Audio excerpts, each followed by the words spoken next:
If you grow your own vegetables, you already know the problem. Some weeks your garden hands you 3 cucumbers, other weeks it hands you 30. And there is no good way to use that up before it turns soft in the crisper drawer. Fermenting is one of the simplest, healthiest ways to turn that small, steady trickle of garden produce into something that lasts for months, with no canner and no special equipment required. But if your homemade sauerkraut has ever turned to slime, or your fermented cucumbers grew a strange film instead of bubbles, stick around until the end of this video, because I am going to give you one single number. Memorize this number and you will never throw away a failed batch of garden vegetables again.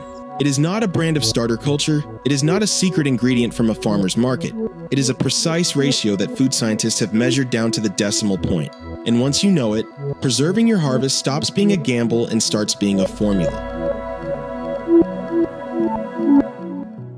Let's be honest about what fermenting vegetables at home actually feels like for most of us. You chop your cabbage, you sprinkle in salt by feel, a good handful, because that's what the recipe card from your grandmother said. You pack it into a jar, you weigh it down with whatever's lying around, maybe a clean rock, maybe a smaller jar wedged inside the bigger one, and then you wait. 3 days later, you open the lid, and instead of that clean, tangy, fizzy smell, you get something closer to a damp basement. The top layer has gone soft and gray. There's a thin white film floating on the brine. You poke it with a spoon, you smell it again, and you stand there in your kitchen trying to decide if this is the good kind of weird or the throw it out before it makes someone sick kind of weird. If that sounds familiar, you are not bad at fermenting. You were simply never given the one piece of information that actually controls the outcome. Here's the uncomfortable truth. Almost every easy fermentation recipe online tells you to salt to taste, or until it tastes like seawater. That advice sounds intuitive, but it is exactly why so many home batches fail. Salt in fermentation is not a flavor decision. It is a biology decision. Too little salt and you fail to suppress the bad bacteria and mold spores that are naturally present on every vegetable. So they get a head start over the beneficial lactobacillus that is supposed to take over the jar. Too much salt and you suppress everything, including the good bacteria you actually want, and your ferment just sits there inert, doing nothing, sometimes for weeks.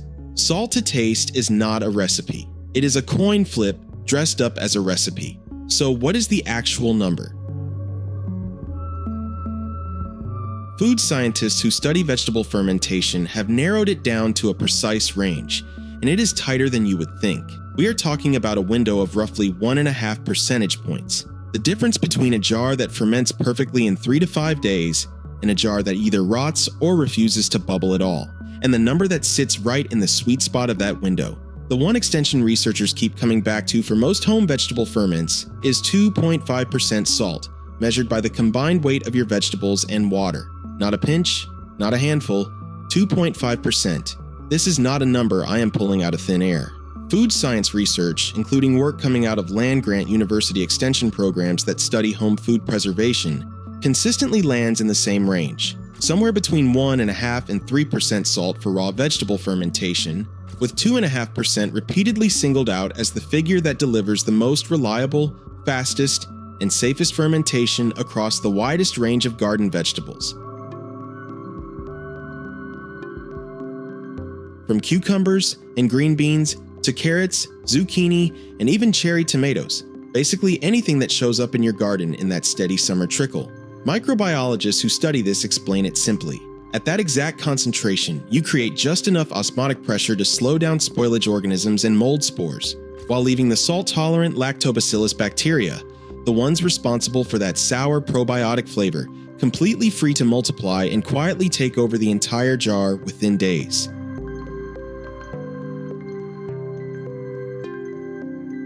Here is how you actually use this number in your own kitchen with zero guesswork involved. First, weigh your prepped vegetables in grams, not cups, because volume measurements lie to you depending on how tightly something happens to be packed. Let's say you just picked 500 grams of cucumbers straight out of the garden, more than you can eat fresh this week.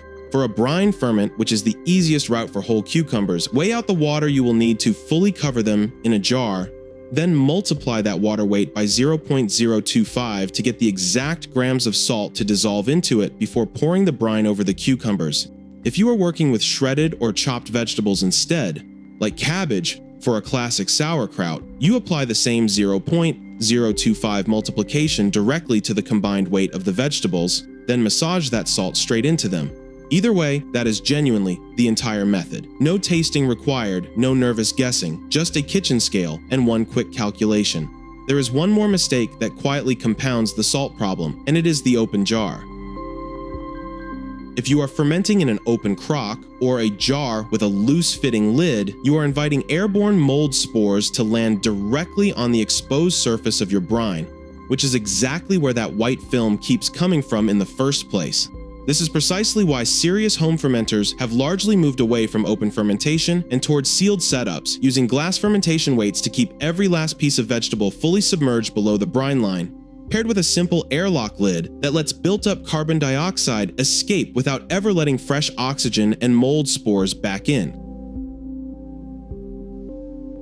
Combine the correct salt percentage with a properly sealed, fully submerged jar, and mold becomes almost a complete non-issue. Once your jar is salted correctly and sealed properly, it also helps to know what success looks like, so you stop second-guessing a perfectly good batch. Cloudy brine is normal. That is just the lactobacillus bacteria multiplying and doing exactly their job. Small bubbles rising through the liquid are normal. That is the carbon dioxide being produced as fermentation progresses. What is not normal, and what genuinely means you should discard the batch, is fuzzy mold growing directly on an exposed surface, or a smell that is sharply rotten rather than pleasantly sour. With the correct salt percentage and a fully submerged sealed jar, that second scenario becomes extremely rare.